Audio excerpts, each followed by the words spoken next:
Let's talk about the college football national championship game. So we've got number 1 Michigan going up against number 2 Washington in a battle between the two best teams in all of college football. Guys, I gotta say, I am super excited for this game. I've been really looking forward to it.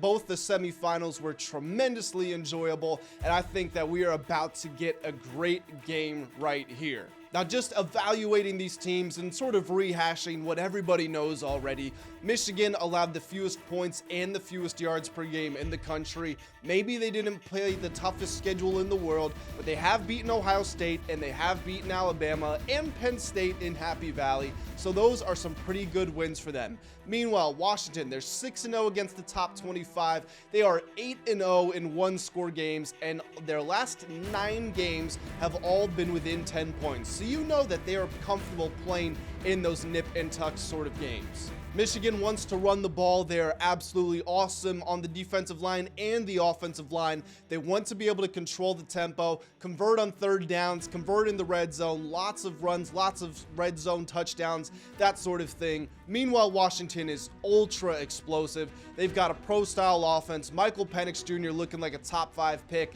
They've got Rome Odunze, a wide receiver, maybe a top 10 pick. Very vertical, very fast sort of offense. They want to turn this thing into a track race. They want to score a bunch of points. So now, allow me to tell you who I am taking in this game.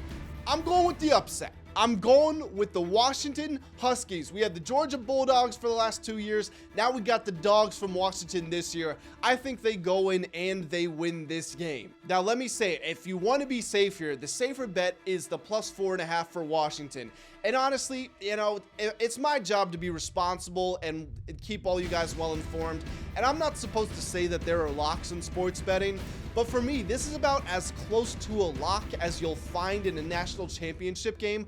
Washington +4.5. Michigan does not want to have to score a bunch of points. Look, they scored 27 last game. That's not that many to begin with for college football, but they only got to that because they went to overtime. They had 20 in regulation, and even that was with them being forced to drive down the field at the end of the game and have to try to score points. I mean, down 7 points with 2-3 minutes left in the game, they were running between the A and the B gaps. They were throwing screen passes. They do not want to open this thing up. They don't want it to be vertical at all. And if they can't score a crap ton of points, Washington's going to score. And Washington will cover this line. You're going to need to see 30+ points from Michigan for them to have a chance to cover that -4.5, in my opinion. Yes, Michigan, again, allowed the fewest points and fewest yards per game in college football. They haven't seen anything like this. Michael Penix Jr., one of the best quarterbacks in college football, and right now, maybe the most vertical. I mean, some of the passes that he threw against Texas, where, by the way, he had 430 yards and was just flat out sensational. The touch on those passes, the placement, he was just lights out. And yeah, he's going to be going against a tough defense, but I don't see that struggle just slowing him down. He's got the confidence in himself. He wasn't fazed by the bright lights in that semifinal. He's just got to keep doing what he's doing. And when you've got this offensive system that Washington has, when you've got talents like Dillon Johnson and Rome Odunze and the other guys around you, I think you're going to find success no matter who you're facing. So Washington +4.5, I absolutely love it. But personally, I'm betting Washington money line. I'm going for the throw. I'm going for the jugular. I think they're going to win this game. Now, jumping into some player props. If you're a Washington bettor, then you should be on Michael Penix Jr.'s over of 291.5 passing yards. He led the nation in passing yards, averaged more than 300 per game, just threw for 430 in that semifinal against Texas. He's going to have to make big plays, and if you're a Washington bettor, you're counting on him to do just that. And if you like Penix Jr. to get some passing yards, well, then you gotta like Rome Odunze over his receiving total of 89.5 yards. He has been awesome all season long. Like I said, looking like a top 10 draft pick in the NFL, and he's coming off 5 straight games of 100+ passing yards. So, great player with a great quarterback in a great run of form and a big game where he needs to step up. That sounds like a recipe for success to me. I don't know about anybody else.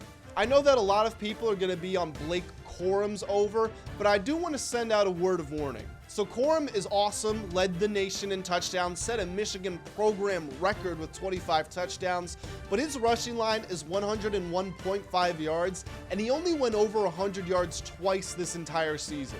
Yes, I know Washington's defense isn't that great, especially against the run. They allowed Texas to run for 180 yards and 3 touchdowns on 28 carries last week, but still, that's a pretty steep ask of 100 to 1.5. Another prop that I actually like a little bit more from Michigan is the over on JJ McCarthy of 196.5 passing yards. If this is going to turn into the style of game that I think it is, where Washington's offense is going to go up and down the field relentlessly, there's going to be so much pressure on Michigan to move the ball that even if they don't want to, they're going to have to take the ball out of Corum's hands and put it in McCarthy's. Now, McCarthy might make some plays with his legs, he might throw some interceptions, but just by a product of him being behind, in my opinion, like he will be, he's going to have to air it out. And if that's the case, 196.5 passing yards is not too much to ask for. Some other big props on the board: Corum anytime touchdown score. The odds are minus 425. Look, you guys are smart enough. I don't have to tell you this. Don't bet a minus 425 touchdown score. Just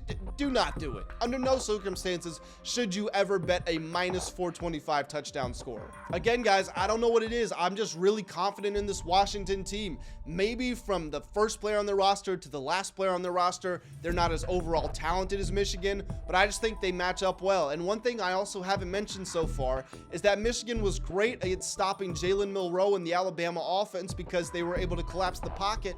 Well, Washington's offensive line graded as the 3rd best pass blocking unit in the entire country, according to Pro Football Focus. So they can withstand the onslaught that Michigan is going to bring. Their offense is too explosive. Give me the Huskies to win this game. But guys, my opinion is just my opinion. I really want to know what each and every one of you think. So do me a favor, get active in the comments section. Let me know who you're taking to win this game. Maybe some of your favorite props, whether you're on the over or if you're on the under. If you're Washington better, you're probably on the over. And if you're Michigan better, you're probably on the under. But again, get in the comments section. Let me know what you're going to be betting on for this game. Thank you all so much for tuning in, and I'll catch you in the next one.